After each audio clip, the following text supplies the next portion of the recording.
redcoats are coming, the redcoats are coming! No, this is not a tale of Paul Revere, but of the Imperial Guards from LEGO Pirates, on this episode of Harbor Master. The LEGO Pirates theme started in 1989, and with it came the Imperial faction. This faction was one of the staples of the LEGO Pirates theme, and started with the Bluecoats. 3 years after the Bluecoats came out, they were replaced by the Redcoats, which were known as the Imperial Guards. They were basically the same as the Imperial soldiers, in every way but red. The Redcoats were heavily influenced by soldiers from colonial-era Britain. 1992, LEGO made the change from Bluecoats to Redcoats. They appeared in 4 sets that year. Bounty Boat, a small boat with a treasure chest, a captured pirate, officer, and a soldier. Smuggler's Shanty featured an officer with a boat and a small Imperial flag. The Imperial flagship, also called the Sea Lion in the UK, was their only large vessel. But just like the Bluecoats, their ships paled in comparison to the pirates' vessels. Their largest set for the Redcoats that year was Imperial Trading Post, also called Port Royal in the UK. Unlike Eldorado Fortress, this one was a bit more civilian-sided and even had a small merchant vessel that was actually remade for the 2023 Eldorado Fortress. The Redcoats outfits were very similar to the Bluecoats, with the print representing British colonial-era uniforms. Redcoats wore blue epaulets rather than red, but still wore black shakos and white pants. Just like the Bluecoats, the officers wore tricorns and yellow epaulets. One difference was the Redcoats were led by an admiral rather than a governor. The admiral had the same design as Governor Broadside, but had white plume and gloves and had red facial hair. The flag did change, but was still similar to the Bluecoats. It had 2 white horizontal stripes and 3 red horizontal stripes, and a gold crown and 2 crossed cannons. It's exactly like my shirt from Brick Monarch shop. If you want to join the Redcoats in style. Wait, hold up. I'm American. Didn't we fight 2 wars and dump a lot of tea to make sure we didn't march with the Redcoats? Before I promote this shirt, I gotta go dump some tea. Alright, let's get back into it. If you want to join Admiral Woodhouse's crew, you can get the Imperial Guards t-shirt or stickers.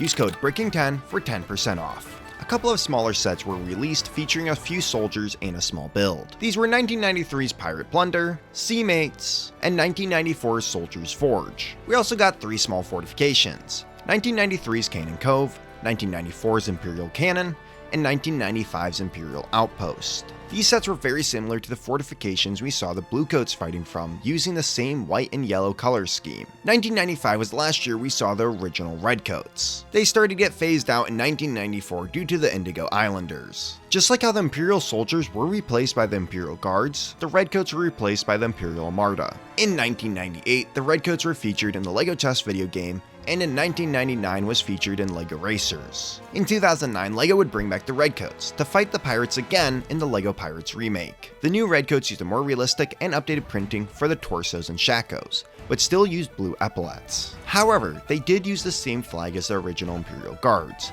except now they were just referred to as soldiers. They were featured in a total of 10 sets. The first was a small impulse buy set called Soldier's Arsenal. The set may have lacked in its build, but definitely made up for it by being a cheap and easy way to army build Redcoats. Cannon Battle featured a soldier and a cannon for your Redcoats army. Loot Island came with a soldier and a small boat. Shipwreck Hideout came with a small boat, soldier, and an officer. Brickbeard's Bounty also featured 2 Redcoats and the Admiral's daughter. The main set for the Redcoats was a Soldier's Fort, which was the Redcoats' main base of operation, and was kinda similar to Imperial Trading Post. Unlike the first group, the 2009 Redcoats were led by a governor. 4 sets that featured the Redcoats that definitely stood out were the chessboard, basically the perfect army builder, a tic-tac-toe board, a Pirates Battle Pack, and an advent calendar.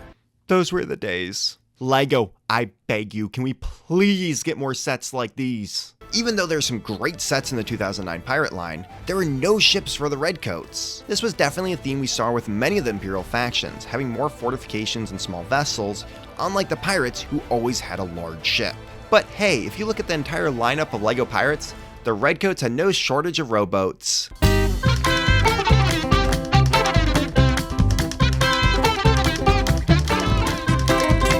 In 2010, pirate fans were finally given a Redcoat ship, and it put every other ship to shame. The Imperial flagship was a 3-masted, double-hulled behemoth. It was the biggest vessel LEGO had ever put out, with a captain's quarters, kitchen, prison, and lower deck, with 4 gun ports on the port and starboard of the ship.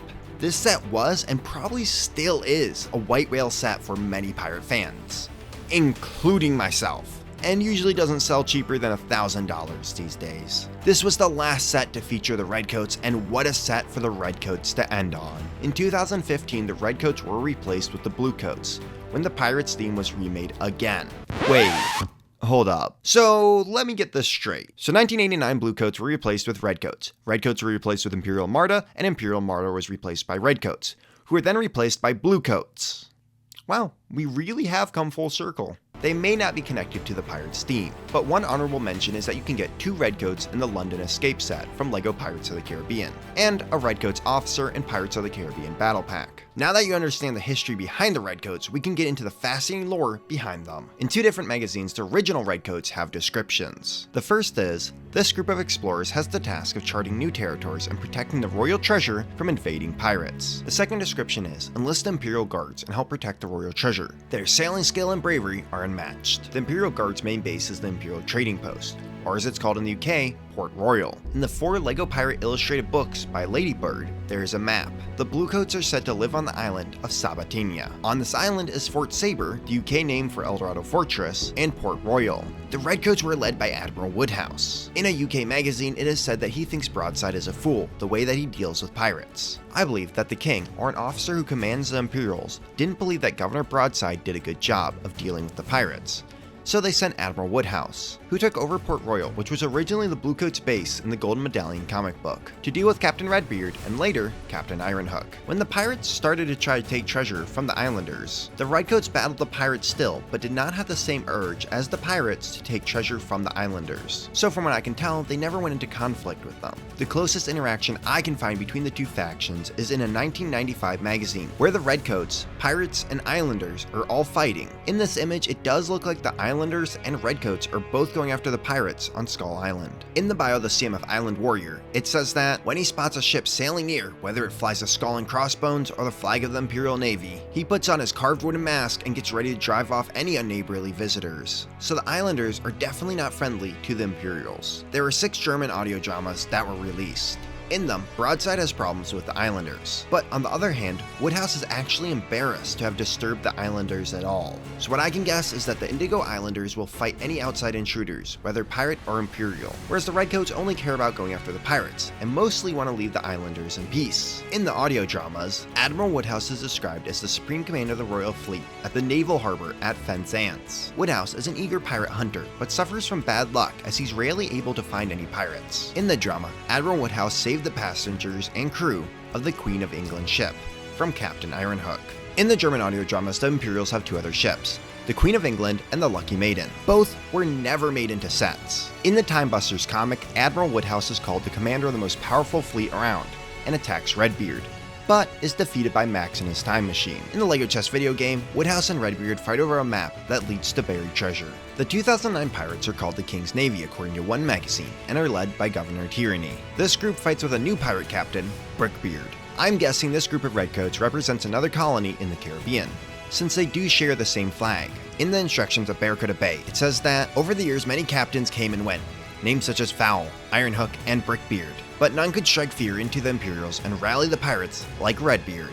This connects the 2009 Pirates theme to the 1989 Pirates theme. Governor Tierney does have a few names, and is called Broadside in LEGO Battles, but this is LEGO doing what they do many times and calling a character by a different name. In the LEGO minifigure Ultimate Sticker Collection, he is called the Governor, and his description reads, the Governor is in charge of the Navy. The Navy's job is to stop pirates from stealing treasure. In LEGO Quest and Collect, he is called Royal Feather, and is described as an officer of the Royal Navy. He is in charge of guarding the peaceful village and the naval base nearby. He dislikes the pirates, and although he used to be friends with the pirate No-Beard, they've drifted apart due to occupational differences. In LEGO Legacy, he is called Governor Tierney, and his description says, Governor Tierney's iron grip over the Imperial hearts is guided by only one rule: always win. His obsessive ambition to always come out on top has seen him switch sides, break promises, betray close allies, and not win Dad of the Year. But that's because he bet against himself. In my personal opinion, LEGO Legacy is a pretty good source of lore, and is only second to it coming directly from LEGO, so I'd say Tierney is his official name. Speaking of Dad of the Year, the Governor has a daughter, Lee Tierney,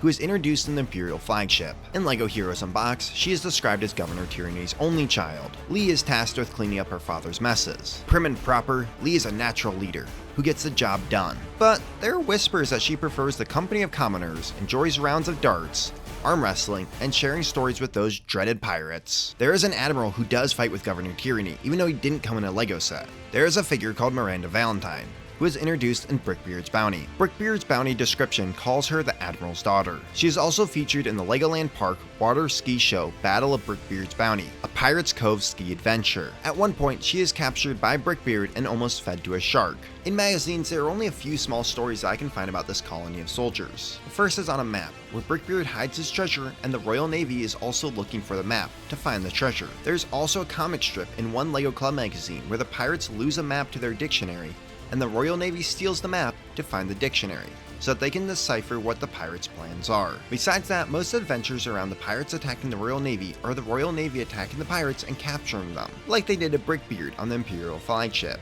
In one commercial, the pirates and the Redcoats fight over treasure, which is definitely a common theme. But the soldiers have it. You can build the new pirate ship, hoist the flag, and set out to sea. You can load the cannon and fire. The fight for the treasure has begun.